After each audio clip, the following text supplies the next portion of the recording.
Greetings from day 3 of pronghorn scouting. We're out here in Oregon for our first ever Oregon filmed hunt. I have a pronghorn tag. I'm out here about 2 weeks before season trying to find a few, and we haven't had a whole lot of luck so far. The reason we're coming to you from day 3 is that we haven't really seen much in days 1 and 2. And in days 1 and 2, we explored part of the unit that's not on fire, but is known as not quite as good antelope hunting, and we can confirm that. So now we're starting to explore a little closer to the fire. They've gotten it a little calmed down. We're still not super close to it, but at least enough that we're not in the smoke and we can actually find a few things. So we're out here exploring, and we just saw our first 2 antelope of the day, and we're hoping that we can find a few more before the end of this. But it's super windy. It was super windy last night. I apologize for any audio issues that's going to cause or shaky footage, but that's just the way it is when there's a 40-mile-an-hour wind. So we're going to get back to it, and hopefully we can show you a few more by the end of the day.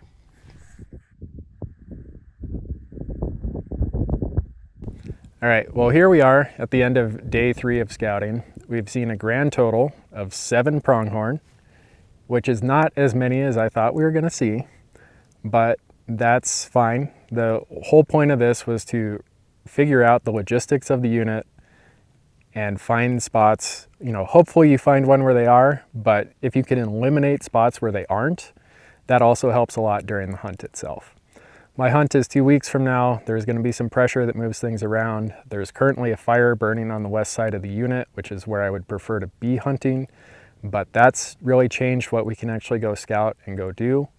Hopefully 2 weeks from now, when I actually have the tag, we can go out there and we can get a little closer to that area depending on the status of the fire and everything out there. So we've been driving around. We've probably checked, 50 different water sources, and we've seen maybe like 5 that actually have water in them right now.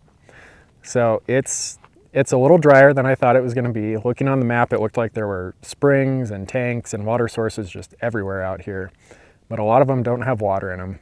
Some of them may not have water by the time we get here in 2 weeks. They're already running pretty low.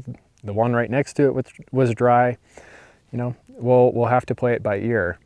But I still think that this trip was worth coming out and doing because we learned a few things. First, the most reliable gas is 70 miles away. We actually helped a family who was stranded about a mile from a gas station because I'm carrying some extra gas, and they were pushing the car. We pulled over, we gave them some gas, helped them out. But they said that they were given directions to one of the other towns that's close by that supposedly had gas, but that gas station was not open when they went there.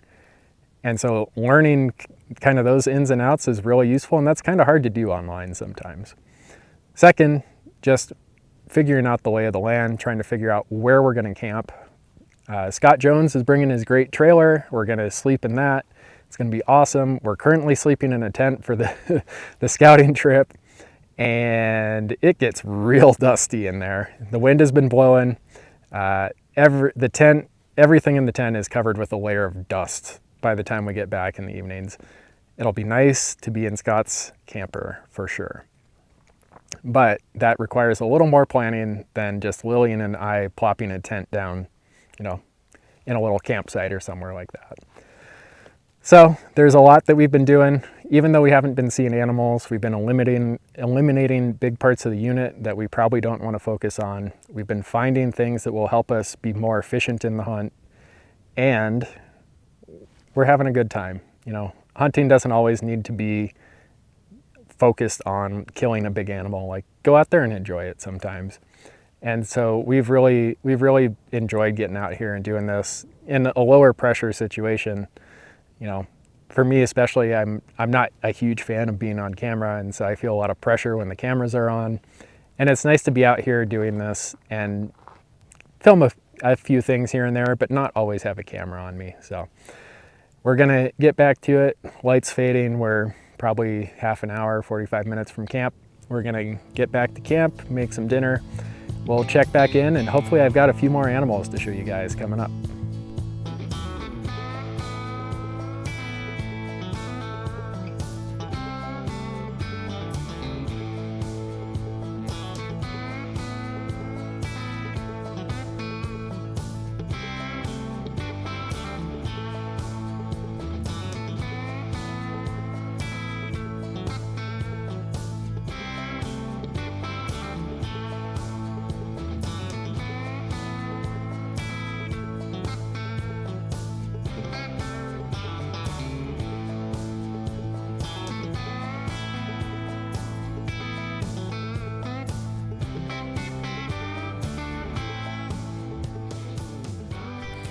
So here we are on the final day of the scouting trip for my Oregon Pronghorn tag.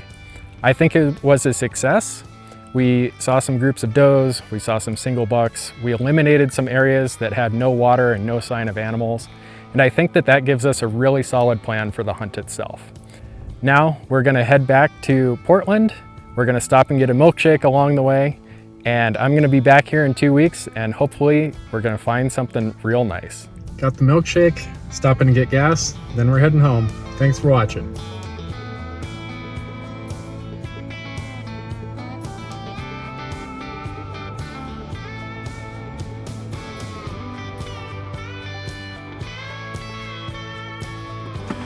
We are at the camp of the one, the only, the legend, Scott Jones.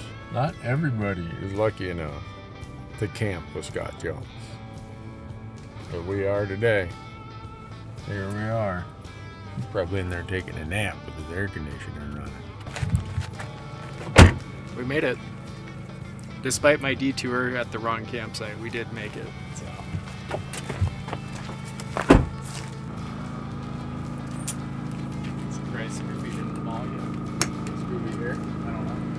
Mr. Jones, how you doing, buddy? Oh, I'm taking a little nap. Sorry to wake you up. Oh, that's okay. How are you? Oh, good. Tired? Yeah, I didn't sleep too good last night. I don't blame you. And then it was hot. It was hot today. It is hot. No.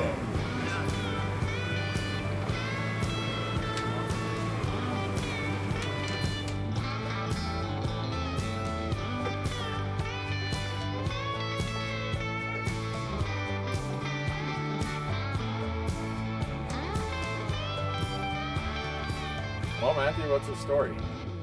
Well, Scott showed up here yesterday, set up camp, so that helps. That's how it usually happens. That's how it always happens. But we're out in Oregon. I have a pronghorn tag. I was out here last week scouting, and I didn't see a whole lot, so we're looking in a different part of the unit this time.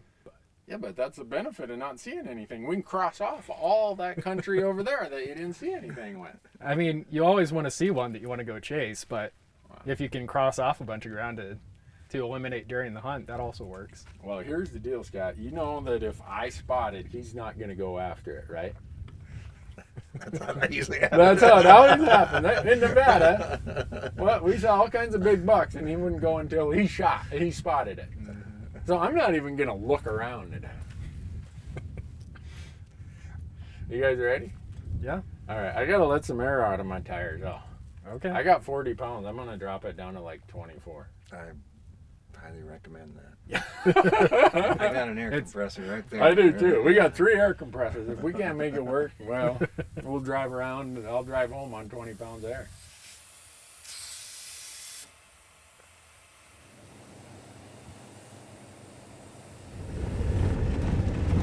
Maybe this guy got one. No, just off to the left here is where I saw a group when we were out here.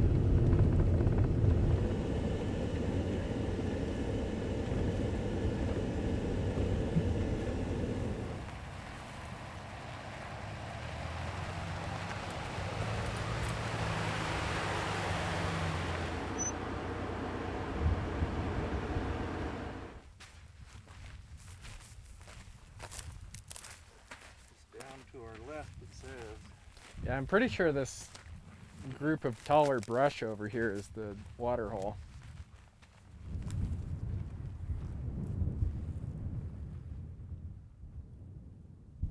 That looks pretty dry.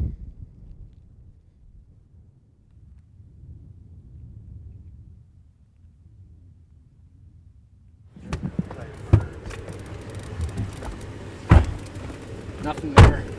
No water? Nope. Well, Next spot.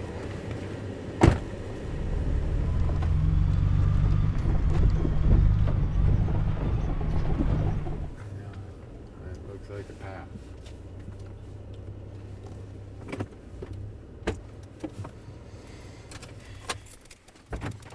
Go run out there real quick. Oh.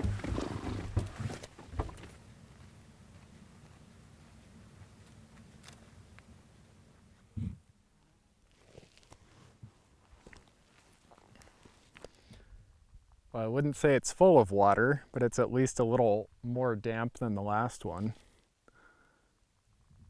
So, still not looking great. So, losing light, so maybe we'll get to see the other one, or maybe we'll just head back. We'll see how long it takes. We're a few miles out here, so do you want to get back to camp and get rested and have dinner before tomorrow? So, I don't know. I was expecting there'd be a little more water with the number of water holes that are marked on the maps out here, but that's the way it goes.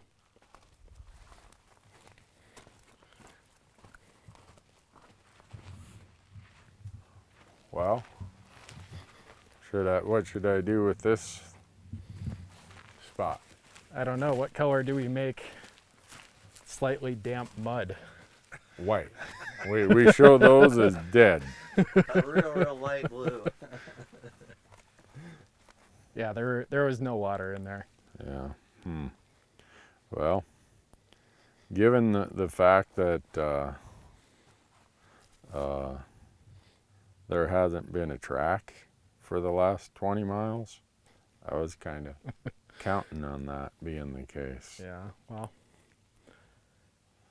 I don't know. Is it worth even going to the other one that's 5 miles away, or should we just head back to I think camp? we're going to head back. Yeah, that's my vote too. I'm going to mark this as a dead water hole.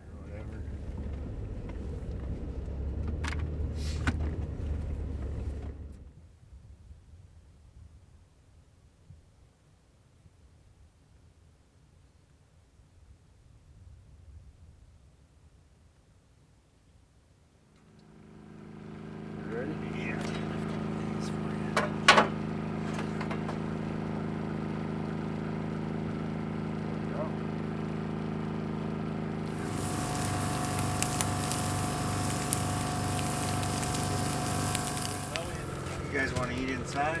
Sure.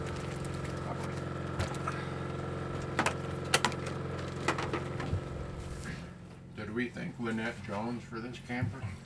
It is her camper. Thanks, Lynette. I'll buy you dinner next time I'm in Reno.